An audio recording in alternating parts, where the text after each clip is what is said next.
Welcome back. So today's topic is Aristotle's concept of citizenship. Who are citizens actually? Citizens are those who are having right to vote, who can participate in election. In layman's language, वो लोग जिन्हें right to vote होता है और जो election में participate कर सकते हैं, they are known as the citizen of the country.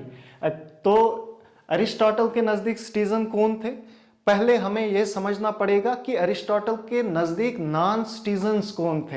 Actually Aristotle ने सर्टन ग्रुप ऑफ पीपल को सिटीजनशिप देने से मना किया था. वो लोग कौन थे जिन्हें अरिस्टोटल ने सिटीजनशिप देने से मना किया था? इसके लिए मैंने एक्रोनियम एक बनाया है जिसे आपको सब याद रहेगा. वो एक्रोनियम है COWS, अकाउज. ए से हो गया एलियन, सी से हो गया चिल्ड्रन, ओ से हो गया ओल्ड पीपल, डब्ल्यू से हो गया वुमेन, एस से हो गया स्लेव. सो ये लोग थे जिन्हें अरिस्टोटल ने सिटीजनशिप देने से मना किया था.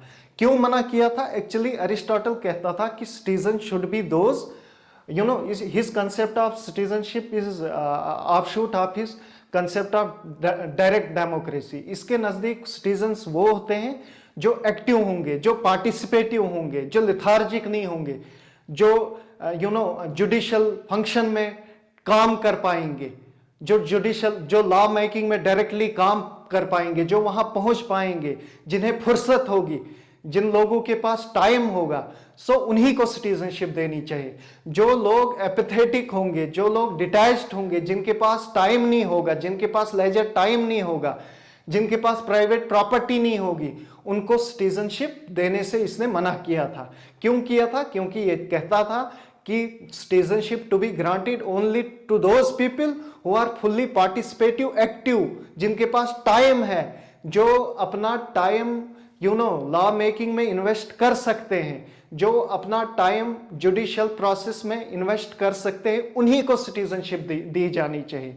और ये लोग जो हैं ये अपना टाइम लॉ मेकिंग और जुडिशियल सिस्टम में इन्वेस्ट नहीं कर सकते हैं. क्यों? एलियन, इसके नजदीक एलियन तो कर सकता है, लेकिन ये एलियन का मतलब हो गया फॉरेनर, आउटसाइडर, मतलब जो कंट्री का नहीं हो, उसे इसने एलियन कहा है. इसने कहा है कि एलियंस को सिटीजनशिप देने से मना किया है. क्यों? ये हम थ्योरी ऑफ रेवोल्यूशन में पढ़ेंगे. ये कहता था कि अगर एलियन या फॉरेनर, सेम थिंग, एलियन या फॉरेनर ज्यादा कंट्री में आ जाए तो क्या होता है? रेवोल्यूशन होता है. क्या होता है? बगावत होती है, तो इंस्टेबिलिटी आ जाती है कंट्री में. उसी वजह से इसने एलियन को सिटीजनशिप देने से मना किया था. और दूसरा है चिल्ड्रन को इसलिए सिटीजनशिप देने से मना किया था क्योंकि अकॉर्डिंग टू अरिस्टोटल चिल्ड्रन के पास अभी उतना विजडम नहीं होता है कि वो स्टेट के प्रोसेस में काम कर पाए, वो जुडिशियल मेकिंग में काम कर पाए, वो लेजिस्लेचर फंक्शन में काम कर पाए, बिकॉज दे लैक रीजन. इसलिए बच्चों को सिटीजनशिप देने से मना किया था. और तीसरा है ओल्ड पीपल. इसके नजदीक ओल्ड लोग जो हैं, बुजुर्ग लोग जो हैं, they are having health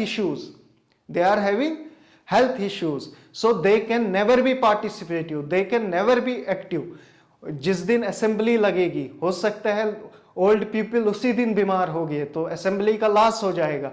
so in this वे ये कहता है कि old people they are having health issues, इसलिए due to their health condition वो एक्टिव नहीं रह सकते, वो हमेशा असेंबली में प्रेजेंट नहीं रह सकते, इसलिए उनको सिटीजनशिप देने से इसने मना किया था. तीसरा है विमेन. देखो, विमेन को इसने सिटीजनशिप देने से मना किया था. अगर देखेंगे आज के दौर में भी ये चीज प्रैक्टिस हो रही है. क्यों? ये कहता था women are busy in domestic work, so उनके पास टाइम नहीं है कि वो लेजिस्लेचर में अपना टाइम निकाल पाए, उनके पास टाइम नहीं है कि वो जुडिशियल प्रोसेस में अपना टाइम दे पाए. सो इसलिए they are busy in child rearing, they are busy in domestic work, hence उनके पास time, they are lacking time. So इसलिए उनको सिटीजनशिप देने से इसने मना किया था। और last but not least slave. हम आगे थ्योरी ऑफ स्लेव पढ़ेंगे, अरिस्टोटल्स थ्योरी ऑफ स्लेव, वहां और ज्यादा ये कंसेप्ट क्लियर हो जाएगा। ये कहता था कि स्लेव को सिटीजनशिप देना ठीक नहीं है। व्हाई? ये कहता था कि बिकॉज स्लेव लैक्स रीजन, उनके पास बुद्धि की कमी होती है, अक्ल की कमी होती है, विजडम की कमी होती है। जिन लोगों के पास विजडम की कमी होगी, सो वो लोग how come it is possible they can participate in election process, they can participate in judicial process, they can participate in legislative assembly. So in this way they are lacking reason, उनके पास बुद्धि की कमी है, इसलिए उन लोगों को इसने सिटीजनशिप देने से मना किया था। इसका मतलब ये हुआ कि इसके सिटीजन्स वो हैं जो फुल्ली एक्टिव हो, जिनके पास विजडम हो, जिनके पास विजडम होगा, जो फुल्ली एक्टिव होंगे, जिनके पास फुर्सत होगी, जिनके पास टाइम होगा, वही सिटीजनशिप लेने के काबिल है अकॉर्डिंग टू एरिस्टोटल। तो अब हम बात करेंगे फंक्शंस। सिटीजनशिप को इसने क्या क्या फंक्शंस दिए थे according to Aristotle? What are the functions of the citizens? He laid two functions to the citizens, he laid two functions to the citizens as a legislature and as a jury. मतलब ये समझने वाली बात है, as a legislature and as a jury. As a legislature क्या है और as a jury क्या है? मान लो एक सिटी स्टेट में 1000 लोग रहते हैं, ठीक है, वही 1000 लोग एज ए लेजिस्लेचर भी काम करते हैं, वही 1000 लोग एज ए जूरी भी काम करते हैं। समझ गए?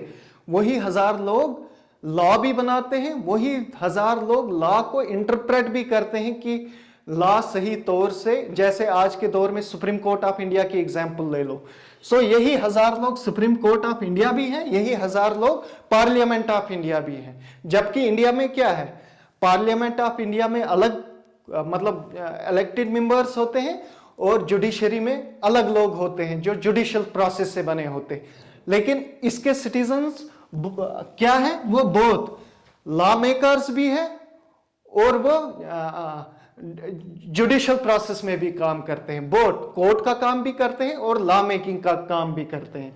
सो एज ए लेजिस्लेचर उनका काम क्या है? एज ए लेजिस्लेचर वो लॉ बनाएंगे कंट्री के लिए, एबीसी कुछ भी लॉ बनाएंगे। अब उनको पता है कि हमने कौन सा लॉ बनाया, they know what kind of laws they have made. So what they will do, जब वो लॉ को इंप्लीमेंट करेंगे किसी जगह, सो वही 1000 लोग देखेंगे कि लॉ सही ढंग से इंप्लीमेंट हुआ है नहीं हुआ है, because they are legally aware. Why they are aware? Because उन्हीं लोगों ने लॉ को नाफिज किया है, उन्हीं लोगों ने लॉ को बनाया है। सेम 1000 लोगों ने लॉ को बनाया भी है और वही 1000 लोग क्या करेंगे? आप लॉ को देखेंगे सही तरह से नाफिज हुआ है या नहीं हुआ है। वही 1000 लोग एज ए सुप्रीम कोर्ट भी एक्ट करेंगे, as a parliament of India भी एक्ट करेंगे। आई होप ये आपको क्लियर हो गया होगा कि वो क्यों ऐसा करेंगे। अकॉर्डिंग टू एरिस्टोटल सेम लोगों ने लॉ बनाया होता है और उन लोगों को पता होता है कि सही लॉ क्या है और गलत लॉ क्या है, सही लॉ क्या है और गलत लॉ क्या है। जब वो लॉ को इंप्लीमेंट करेंगे एज ए कोर्ट, वो डिसाइड करेंगे कि लॉ सही तरह से इंप्लीमेंट हुआ या नहीं हुआ, वही 1000 लोग। और उन्हीं 1000 लोगों में, मान लो मैं एग्जाम्पल के लिए 1000 लोग कह रहा हूं, उन्हीं 1000 लोगों में 3 जज बनते थे रोटेशनल बेसिस पे, ब्रीफ टाइम के लिए। वो मतलब 3 जज फिर चेंज हो जाते थे, दूसरे 3 जज आ जाते थे, तीसरे 3 जज, कोई भी बन सकता था। और वो लॉ को क्या करते थे? वो लॉ को हमारे सुप्रीम कोर्ट ऑफ इंडिया की तरह क्या करते थे? इंटरप्रेट करते थे, सही मतलब देखते थे लॉ सही ढंग से इंप्लीमेंट हुआ है नहीं हुआ है। अगर लॉ उनको लगता कि सही ढंग से इंप्लीमेंट नहीं हुआ है, वो एज ए कोर्ट उस लॉ को रिजेक्ट कर देते थे। आई होप ये क्लियर हो गया होगा। और तीसरा फंक्शन क्या है? क्वालिफिकेशन क्या है? Qualification for the grant of citizenship. किन लोगों को सिटीजनशिप मिल सकती है? वो लोग जिनके पास लेजर टाइम होगा। जैसे वुमेन के पास लेजर टाइम नहीं था तो सिटीजनशिप देने से मना कर दिया। चिल्ड्रन के पास रीजन नहीं था, सिटीजनशिप देने से मना कर दिया। और पोजेशन ऑफ प्राइवेट प्रॉपर्टी, ये दो क्राइटेरिया इसने रखे थे ग्रांट ऑफ सिटीजनशिप। जिनके पास फुर्सत होगी वही उनको सिटीजनशिप दी जानी चाहिए, और जिनके पास प्राइवेट प्रॉपर्टी होगी उनको सिटीजनशिप दी जानी चाहिए। क्यों? लेजर का मतलब है फुर्सत, जिनके पास फ्री टाइम होगा, वो लोग जिनके पास फ्री टाइम होगा वही मतलब जुडिशियल प्रोसेस में पार्टिसिपेट कर सकते हैं, वही लॉ मेकिंग में पार्टिसिपेट कर सकते हैं। अगर फ्री टाइम नहीं होगा, they will not be in a position to attend the assembly, they will not be in a position to interpret the laws. So in this way leisure time is very much important. Free time बहुत जरूरी है citizenship के लिए, क्योंकि इसका citizenship है ही active, participative होना चाहिए, जिसके पास फ्री टाइम होगा, so that they can participate in legislative process as well as judicial system। और दूसरा है possession of private property। ये कहता था प्राइवेट प्रॉपर्टी का होना भी लाजमी है। क्यों? बिकॉज जिसके पास प्राइवेट प्रॉपर्टी होती है उसको डर होता है कि कहीं मेरी property he fears that his property is at stake। वो डरता है कि उसकी प्रॉपर्टी, वो कहता है कि उसकी प्रॉपर्टी दांव पे लगी है, उसकी प्रॉपर्टी दांव पे लगी हुई है। सो अपनी प्रॉपर्टी को बचाने के लिए भी वो अच्छे अच्छे लॉज नाफिज करता है, वो अच्छे अच्छे लॉज बनाता है। वो मतलब एज ए कंट्री होल के लिए वो अच्छे लॉज बनाता है, जो अपने इंटरेस्ट के लिए भी होगा और बाकी सिटीजन्स के इंटरेस्ट के लिए भी होगा। तो उसको अपनी प्रॉपर्टी को बचाने के लिए वो असेंबली में पार्टिसिपेट करता है, अपनी प्रॉपर्टी को बचाने के लिए वो असेंबली में पार्टिसिपेट करता है, वो जुडिशियल मेकिंग में, जुडिशियल प्रोसेस में पार्टिसिपेट करता है। वो ही है मतलब possession of private property. Private property का होना बहुत जरूरी है। और क्रिटिसिज्म क्या है? क्रिटिसिज्म इसका सिंपल है कि इसने एलियन को सिटीजनशिप देने से मना किया, चिल्ड्रन को मना किया, ओल्ड पीपल को मना किया, वुमेन को मना किया है, स्लेव को मना किया है, क्योंकि इसने यूनिवर्सल एडल्ट फ्रेंचाइज की बात नहीं की है। अगर हम इंडिया में देखेंगे, एलियंस को सिटीजनशिप दिया जाता है। Sonia Gandhi is an example, she is alien, she is foreigner, citizenship मिला है। हाँ, चिल्ड्रन को नहीं दिया जाता है, +18 को सिटीजनशिप दी जाती है, मतलब राइट टू वोट दिया जाता है। ओल्ड पीपल को यहाँ राइट टू वोट दिया जाता है। अच्छा, विमेन को यहाँ राइट टू वोट दिया जाता है, स्लेव को भी राइट टू वोट दिया जाता है। Although we can say Aristotle's concept of citizenship is subject to criticism because of these people whom Aristotle denied to grant them citizenship। I hope ये आपको क्लियर हो गया होगा। Please do like, share, subscribe to my channel। Thank you very much।